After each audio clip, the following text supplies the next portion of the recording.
Bonjour à toutes et à tous, bienvenue sur Grand Lille TV, 7h30 en direct en ce lundi 22 février.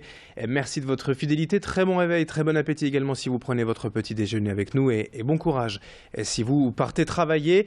Avant toute chose, sachez que le temps s'annonce globalement en couvert et pluvieux en ce lundi. Pas mal d'averses attendues surtout cet après-midi, les températures elles seront plutôt stables avec 9 ou 10 degrés de prévu pour les maximales. On en reparle bien sûr après le journal. Une première information tout d'abord dans cette édition, la victoire du LOSC hier soir face à Lyon lors de la 27e journée de Ligue 1. À domicile, les Dogs se sont imposés un 1-0 sur un but de Sofiane Bouffal en première période. Et avec cette victoire, les Lillois remontent donc à la 12e place au classement. Elle a également noté cette information de La Voix du Nord ce matin. L'emblématique restaurant au Moule, rue de Béthune à Lille, va définitivement fermer ses portes ce mercredi. Ouverte depuis les années 30, cette brasserie incontournable sera remplacée à terme par 2 boutiques de vêtements. Et il n'y aura donc plus de tas de moules à Lille lors de la prochaine braderie. Le restaurant au moule étant en effet le tout dernier à y être autorisé, la fin d'une époque donc, avec cette nouvelle fermeture d'une enseigne emblématique du centre-ville de Lille. L'actualité en images est également en ce lundi matin avec cette prise de conscience nationale contre les pesticides et suite notamment au reportage de France 2 et de l'émission Cache Investigation il y a une dizaine de jours. Un collectif appelait à manifester hier dans plusieurs villes de France. À Lille, hier donc, ils étaient une cinquantaine rassemblés place de la République. Peu nombreux certes, mais déterminés à ne plus se laisser empoisonner. Ces militants dénoncent l'omniprésence des pesticides dans notre environnement quotidien, des substances toxiques et classées dangereuses par l'Organisation mondiale de la santé. Céline Nuret a rencontré les membres lillois de ce collectif. Écoutez leurs explications. Justement que l'État agit très peu et donc ces manifestations permettent de nous faire entendre aussi dimanche. Donc par exemple, le pesticide le plus utilisé en France et dans le monde, le glyphosate, a été reconnu cancérigène en 1985 pour la première fois. Et il est toujours vendu et le plus vendu en France et donc rien n'est fait. Question, pression, lobbying, des énormes enjeux économiques. En bref, cette information est également, on a appris ce week-end le suicide de l'ancien bourgmestre de Moucron, Jean-Pierre de Tremery. Il devait être jugé prochainement pour usage de faux et abus de biens sociaux dans l'affaire des financements occultes du club de football de Moucron.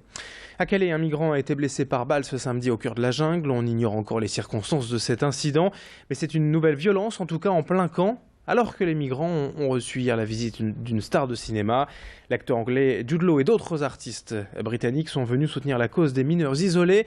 Ils ont notamment lu des textes de migrants au sein du théâtre créé au sein de la jungle par les associations anglaises. Une manière d'interpeller aussi l'opinion publique britannique. Dans l'actualité, on s'intéresse également à ces nouvelles complémentaires santé mises en place par 2 petites communes, des mutuelles municipales en quelque sorte censées s'adresser à tous ceux qui ne peuvent y prétendre par leur emploi. C'est le cas par exemple à Ouascal. Le projet a été validé en conseil municipal au printemps dernier et a déjà séduit quelques étudiants, chômeurs, retraités ou travailleurs indépendants. En France, aujourd'hui, environ 5% de la population se prive de mutuelles par manque de moyens. La ville de Ouascal espère donc attirer le plus d'habitants possible afin de proposer les meilleurs tarifs. Explication complémentaire au micro de Louis Caillet. On est de plus en plus nombreux. C'est vrai qu'on a eu un rôle précurseur. C'est une mesure qu'on a voulu mettre en place très rapidement après notre élection.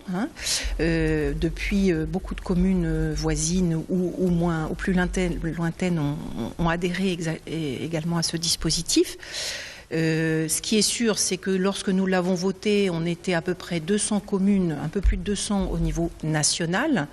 Aujourd'hui, on est à plus de 700 au niveau national toujours, dont des villes de plus en plus importantes. Il n'y a pas que des villages.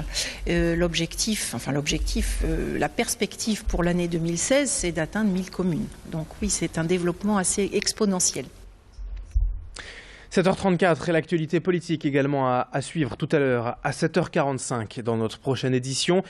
Portrait croisé de 2 militants socialistes et des républicains à quelques semaines, quelques mois maintenant des primaires qui déchaînent déjà les passions. Vous allez voir 2 avis différents pour une même désignation en interne des candidats à la présidentielle 2017. C'est tout à l'heure à 7h45.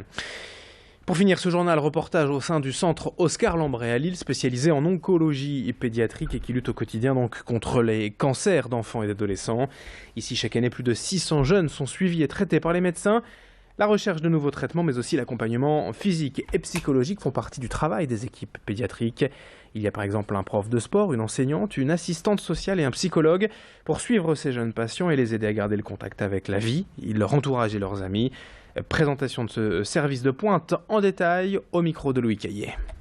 Mis en place une équipe de support psychosocio-éducatif, donc avec une assistante sociale et un éducateur spécialisé, qui dès le départ en fait font un diagnostic social et éducatif avec les parents qui viennent d'arriver et se mettent tout de suite en lien avec l'école, justement pour permettre déjà de poursuivre une scolarité, même ponctuelle, pour justement éviter cette rupture. Et donc on s'est aperçu que depuis leur arrivée, on avait vraiment une fréquentation scolaire qui avait augmenté, et puis ce lien qui est fait avec